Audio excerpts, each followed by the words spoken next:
Welcome to another session of Lead Quick Videos, where we provide you with verifiable insights that explains the socio-economic and political dynamics in Nigeria and in a fast-moving world.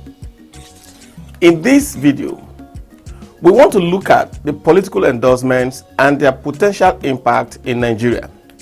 Many of us are aware of the ongoing endorsements from political juggernauts and other ethnic groupings across the country.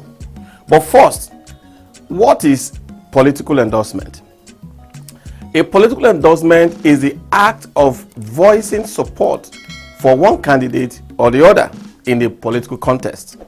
Endorsements can come from a prominent politician, group of politicians, political groups, or other groups with political preferences and objectives, like labor unions, religious institutions, or figures of members of the business elite. Why are endorsements sought by political candidates and their parties?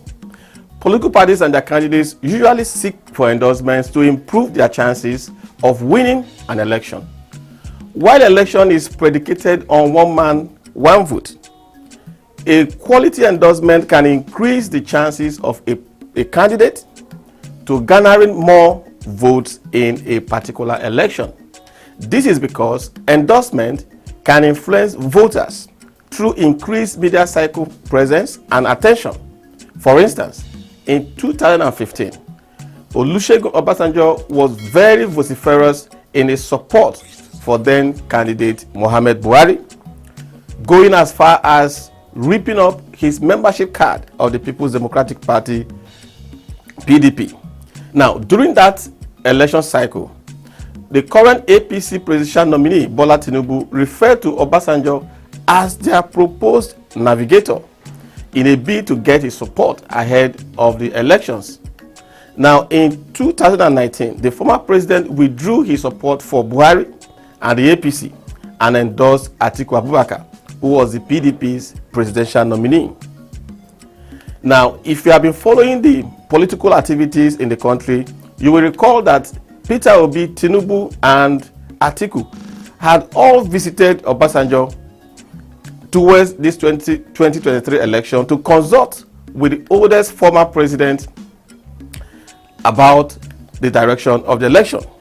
Now, different reasons might have led to both camps either expecting an outright endorsement or calculating to refrain from issuing a statement of endorsement.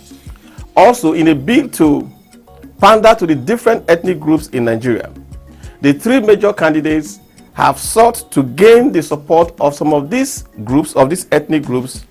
For example, in October 2022, the three major candidates attended the consultative dialogue with the Arewa Joint Committee, made up of several North-based groups, in a bid to gain their support. While the group did not expressly announce their choice of candidates, other groups such as Ohaneze Ndigbo and Afenifere have issued statements supporting Peter Obi. Now, in this video, we want to also look at what are the criteria for quality endorsement that can really matter, endorsement that can really make a difference for the candidates and their parties. Now, for an endorsement to be impactful, the person or group of persons that is making such an endorsement must have the following qualities. Number one, it must have campaign finance. The person or group of persons must have the capacity to raise and spend a good amount of money to finance the campaign of his choice. The number two criteria is that the person making this endorsement must have a huge membership base. Now, because vote is about numbers, and so if you are having a good membership base, then your endorsement of a particular candidate might matter. The next criteria is community or national influence. The person or group of persons that is to endorse a political candidate that will make a difference must have a local or international influence that is capable of controlling the media cycle by way of influencing public opinion, through media interactions, or through community or national public opinion directions. Now, there is no data to show which political endorsement has made an impact so far in the Nigerian electoral landscape.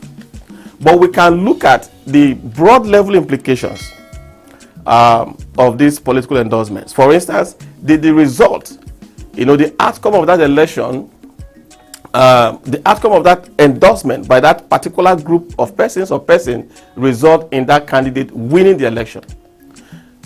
What examples do we have?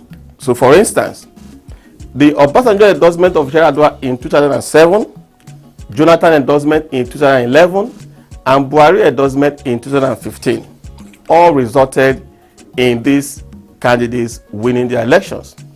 Now, we can also infer that the Davido's backing of the Osun State Governor, the current Osun State Governor in the person of Adeleke, was successful because the Adelekes also won that election. However, we can report that Obasanjo backing of Atiku in 2019 did not result in a change of fortunes for the candidate.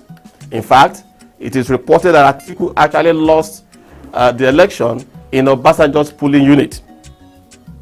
Likewise, Afenifere have announced their endorsement of, for example, Peter Obi ahead of the 2023 elections. But we can also report that Ohaneze actually backed PDP in 2015 and 2019 elections, and PDP lost in both elections.